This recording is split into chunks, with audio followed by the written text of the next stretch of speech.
regard to Nimrod, Genesis 10:10 says, "In the beginning of his kingdom was Babel and Erech and Akkad and Calneh in the land of Shinar."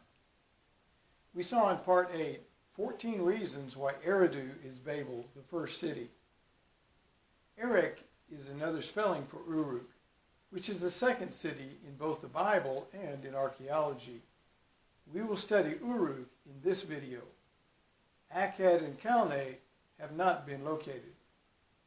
It's worth noting, just so there is no mistake, that Uruk could not have been Babel because it's mentioned separately from Babel in the list.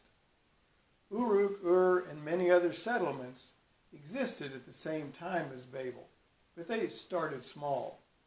People migrated to Eridu, which made it grow. It then had a culture that spread over hundreds of miles. When building stopped at Eridu, people familiar with the Eridu culture were scattered over the entire earth. Some people traveled far, and some only traveled to Uruk, 41 miles away. Sumerian literature says that the seat of culture was transferred from Eridu to Uruk. According to Genesis 10:10, Nimrod's kingdom continued even after building stopped at Babel. So we have at least two good reasons to believe that Nimrod, the first king mentioned in the Bible, moved his seat of authority from Eridu to Uruk after the confusion of languages. This being true, we should expect to see archaeological evidence of confusion and diversity at Uruk. When we compare Uruk to other cities, we see that it eventually grew to be larger than Jerusalem and Athens and almost as large as Rome. Whatever it was that happened there cannot be taken lightly. Uruk was like Rome both by the size of its capital and by the extent of its empire. The city covered 1,400 acres and was surrounded by a wall 5¼ miles long and 40 to 50 feet high. Only parts of Uruk have been excavated. Attention was given to the large buildings while residential districts were neglected. We know little about daily life in the city. Uruk had two separate temple areas called Iana and the Kulab. The Kulab consisted of just one building, the White Temple, that was built on top of a giant ziggurat platform. So the first thing we noticed about Uruk is that it had to have more than one temple district and that the two districts were completely different. When we look at the Iana district, it had 24 temples. These all had different orientations and shapes. They also used different building materials, sometimes imported from far away. Compare this to the temples at Eridu that all had the same orientation and shape and were built one on top of the other with the same building material, bricks. Did Uruk have 25 different language groups living and working in the same city? We can compare the 18 strata of Eridu on the left to the 19 strata of Uruk on the right. The early levels at Uruk had pottery from Eridu. That covered Ubaid periods 1 through 3. Then something happened and we find confusion in levels 1 through 5 at Eridu and in the transitional period at Uruk. This transitional period can best be understood as the confusion of languages. We already saw the monumental buildings at level 4 in Uruk. No buildings were found in the middle and early Uruk periods. Excavation was poorly done, but we do find two things: the first writing and mass-produced bowls. Writing began in these middle Uruk periods as symbols, for example, 2 pigs or 3 measures of wheat.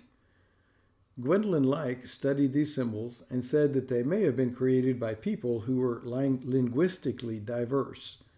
In other words, the only way they could understand each other clearly was to come up with some common symbols. Writing wasn't necessary until it became absolutely necessary in order to trade goods. Mass production began at Uruk. You were looking at a beautiful handmade halaf bowl that was painted with loving detail. Think about how many hours it took to slowly paint this intricate design. Normal progress would predict that the next generation would produce an even more ornate design. Archaeology follows the assumption that simpler objects precede more complex objects, but the facts that we find at Uruk go against this philosophy of human evolution. Mass production began at Uruk. This crude bowl that you see is the famous beveled rim bowl, which is typical of the Uruk period. It was probably part of a system of rationing food to workers who were hired for specific tasks. They were ditch diggers, farmers, builders, weavers, potters, metal workers, cooks, and so on. Language differences probably contributed to creating separate trades and workshops. The appeal of guaranteed income undoubtedly drew many away from country life. Maybe archaeologists should reconsider their glorification of city life. The apparent improvements that came from specialization had serious consequences. The Uruk expansion has been compared to the Roman Empire and to European colonialization. This was the first global expansion, and it was a big deal. Archaeologists debate over why people suddenly spread out and if it was peaceful or militant. Biblicists have additional clues from studying the dispersion from Babel. Notice Tell Brak on the Kabur River. We will take a closer look at that settlement. Here we see the strata from Tell Brak in northern Mesopotamia.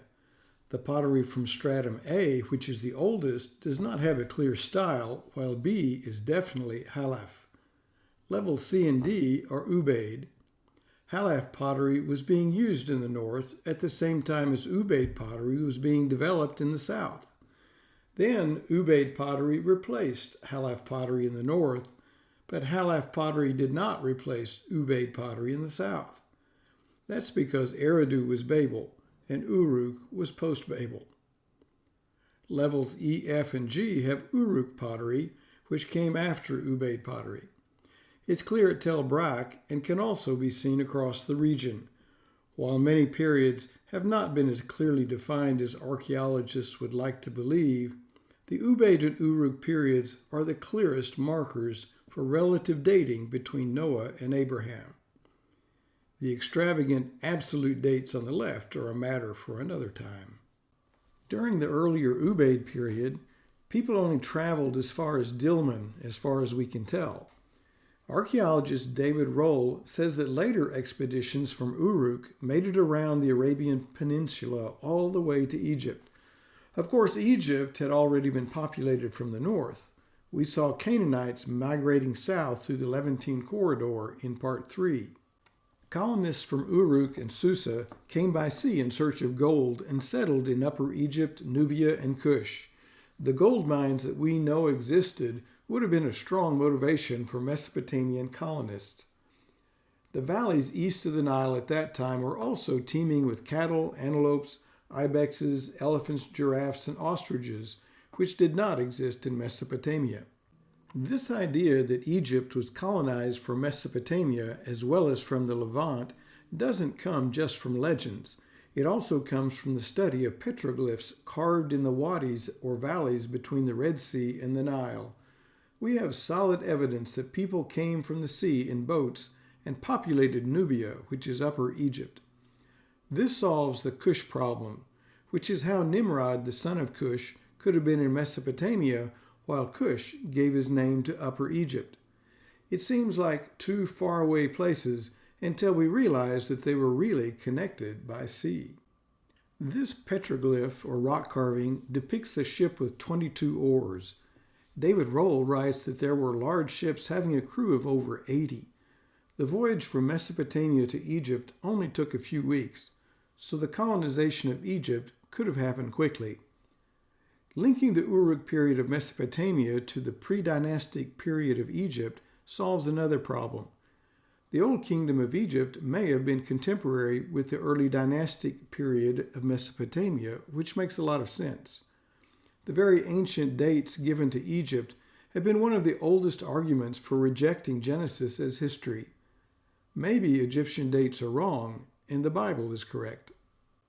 In summary, we could call the Ubaid and Uruk periods the tale of two cities, cities that changed the direction in which the world was headed. Let me conclude by using the words of Greenberg and Palumbi to describe the Uruk period. They called it political and economic centralization, ideas of urbanization, redistribution, control over labor, specialized production, and a pronounced social hierarchy. And it didn't stop at Uruk, as we shall see next time. If you have learned anything about archaeology, then subscribe to this channel to learn more. The playlist Life After the Flood reconstructs a biblical model of life between Noah and Abraham. This is how archaeology works. It uses known facts to create a hypothetical scenario that is open to scrutiny. I have combined conservative hermeneutics with sound archaeology to create a model for biblical paleoarchaeology. You won't find such a clear and detailed study anywhere else. I promise to keep each video short. If you have learned something about the Bible as history and how God walks with mankind, then subscribe to this channel and tell others about it. I'm on a mission to educate everyone about the most ignored, misrepresented, and crucial period of human history. Join me by educating yourself and by telling others about life after the flood.